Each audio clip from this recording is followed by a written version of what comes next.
The shock figure emerged as Brussels looked set to cave in on a key demand to move a financial body out of the City of London, and the head of Deutsche Bank was forced to admit a threatened Brexodus from the capital had been exaggerated. The pro-Brexit Economists for Free Trade group forecast that Britain will gain £651 billion from walking away from talks, leaving the EU with a £507 billion bill. Sir Patrick Minford, an economic advisor to the Treasury under Margaret Thatcher, used a classic trade model to predict that GDP will spike by 9%, amounting to a one-off gain of £180 billion, if we leave on March 29, 2019, without a deal. He predicts that the UK would make an additional £433 billion in tariffs imposed on EU producers if we operated under World Trade Organization rules, because we import more than we export. That, plus the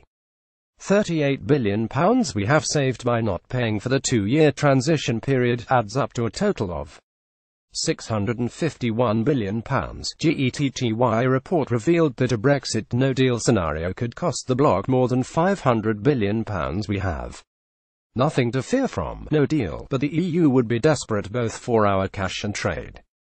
Jacob Rees-Mogg. The cost to the EU would be the loss of the £38 billion divorce payment, plus £433 billion in tariffs, plus its balance of trade surplus with the UK estimated to be worth around £36 billion. A total of £507 billion. Professor Minford said, it could not be more open and shut. Who least wants a breakdown of negotiations. For the UK, a breakdown would be a short-term nuisance but a substantial economic gain.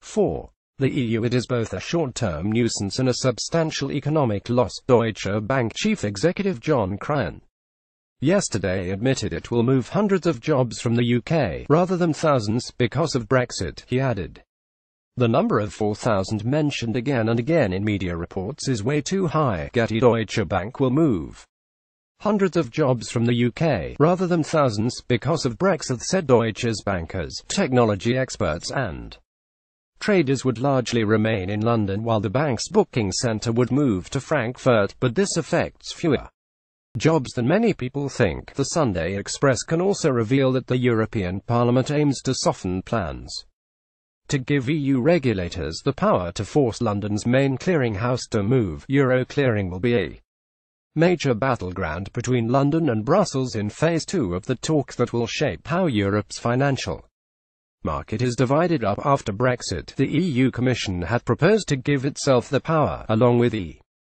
European Central Bank, to decide the future of clearing houses. Thursday, January 11, 2018, protests kick off in Sofia as Bulgaria takes over its first presidency of the European Council, but Danuta Hübner, chairwoman of the Constitutional Affairs Committee of the EU legislature, said, we don't want to give those bodies this right to use total discretion in deciding what is cleared where. It paves the way for the London Stock Exchange to remain an authorised clearing centre. Chancellor Philip Hammond, who has emerged as a surprise weapon in the Brexit talks, thanks to his close relationship with key German ministers, yesterday signalled Britain will not accept a trade deal that does not include services. Writing in German newspaper Welt am Sonntag, he said, more than 80% of our economy is services. Services is the fastest growing area of global trade, and it is the area where we have our biggest comparative advantage. EU negotiator Michel Barnier has said, there is no place for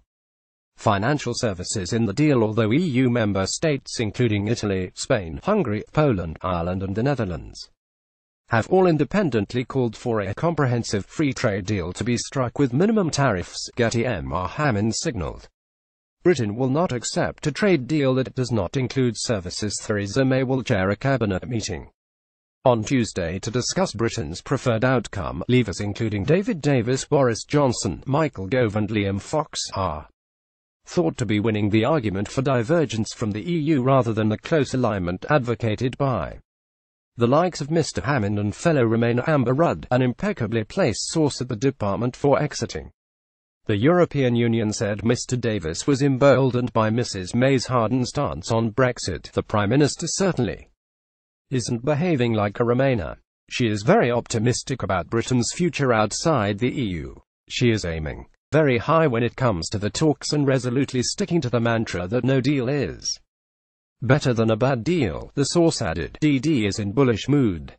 He thinks no deal is a much greater risk to the EU than a deal. If Britain walks away and still thrives, then the EU will be in big trouble. Getty. Theresa May will chair a cabinet meeting on Tuesday to discuss Britain's preferred outcome. Former Tory leader Ian Duncan Smith said Britain had nothing to fear from trading with the EU on WTO rules provided businesses were given a full year to prepare. A global deal on WTO terms would be much better than a bad deal with the EU, he said. Leading Brexiteer Jacob Rees-Mogg agreed, saying, "We have nothing to fear from no deal, but the EU would be desperate both for our cash and trade." The Tory MP for North East Somerset added, "Professor Minford shows what a risk the EU would take by not giving us a deal, which is a timely reminder of our negotiating strength. MPs will now have to debate leaving the EU without a deal after a petition calling for us to walk away garnered 132,000 signatures, over the 100,000 threshold to prompt a parliamentary debate.